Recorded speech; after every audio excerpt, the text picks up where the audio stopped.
Alors les amis, je pourrais sans doute jamais énumérer en une vidéo tous les points concernant un sujet, sauf c'est sur YouTube généralement que je fais ça parce que je prends le temps de me poser pour mettre les différents points.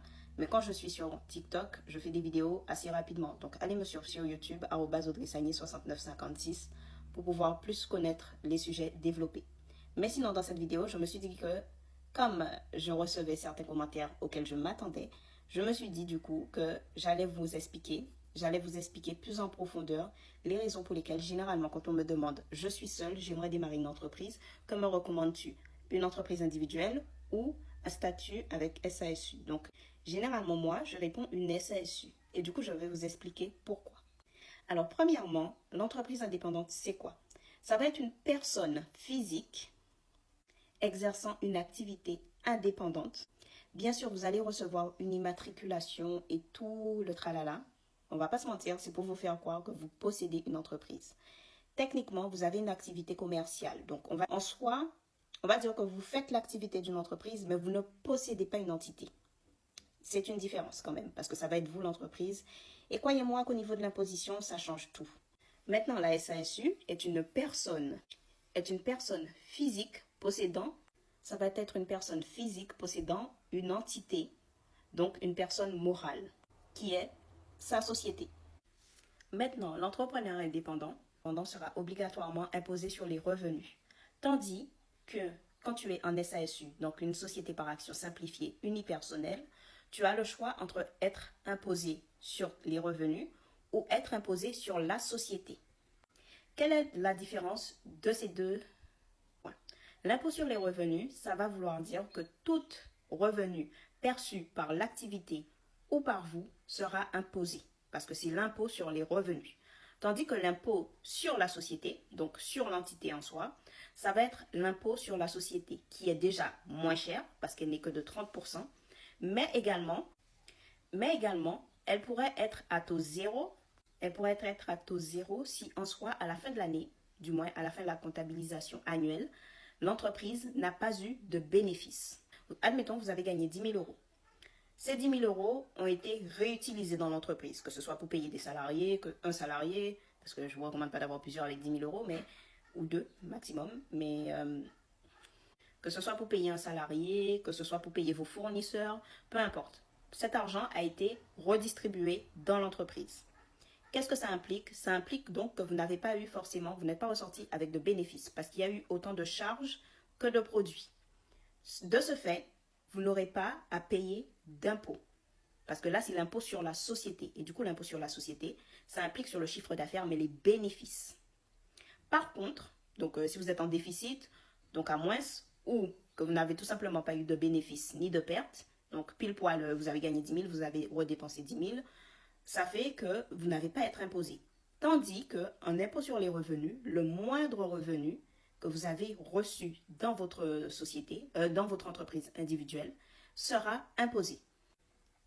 Et même si vous avez choisi aussi l'impôt sur le revenu, en général, dans une société ou peu importe, parce que là, vous avez le choix, mais si vous avez choisi l'impôt sur les revenus, bien sûr, vous serez imposé sur les revenus.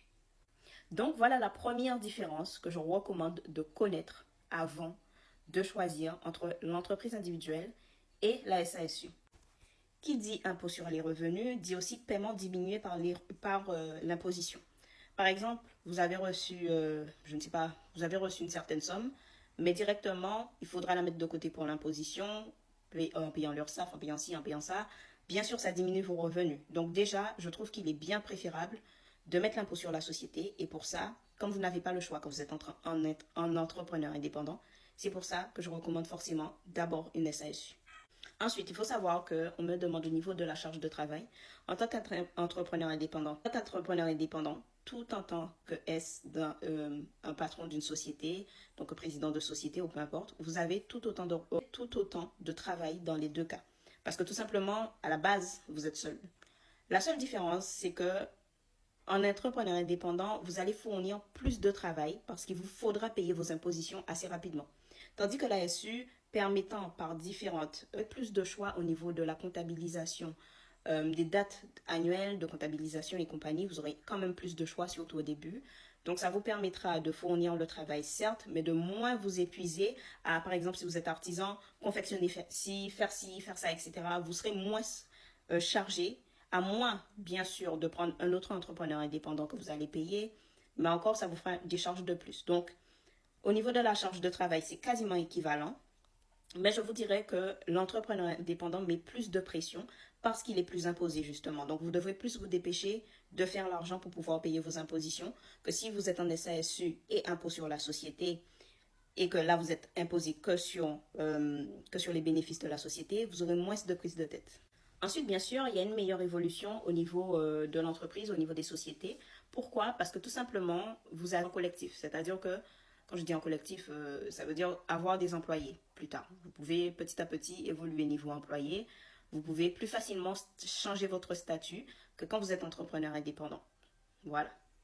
Aussi, le paiement en dividende est plus intéressant. Donc, vous pouvez choisir tout simplement que, par exemple, vous déclarez, comme je vous l'ai dit, vous êtes président, ou vous pouvez choisir en fait le statut que vous désirez dans l'entreprise quand vous êtes dans une SASU, tandis qu'en tant qu'entrepreneur indépendant, vous êtes l'entreprise. Vous n'avez pas vraiment, vous êtes tous les statuts, tout le truc en même temps. Vous êtes tout en même temps.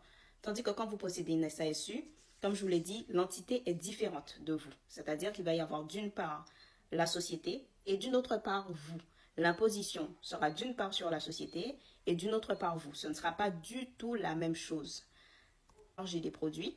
Par exemple, au début, comme vous serez actionnaire, vous devrez sans doute fournir de l'argent à votre société.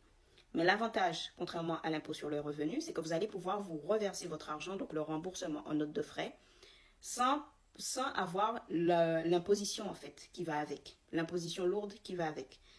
Et du coup, comme vous aurez évolué entre-temps avec votre SASU, il sera plus facile par la suite de vous rembourser.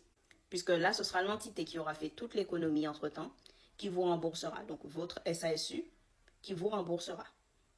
L'SASU est aujourd'hui nommé SAS, mais je trouve le U très très important. Unipersonnel pour rappeler que vous démarrez seul, mais SAS pour rappeler que c'est une société. Donc, je trouve que SASU complet, le mot complet est très intéressant. Le sigle complet est très important.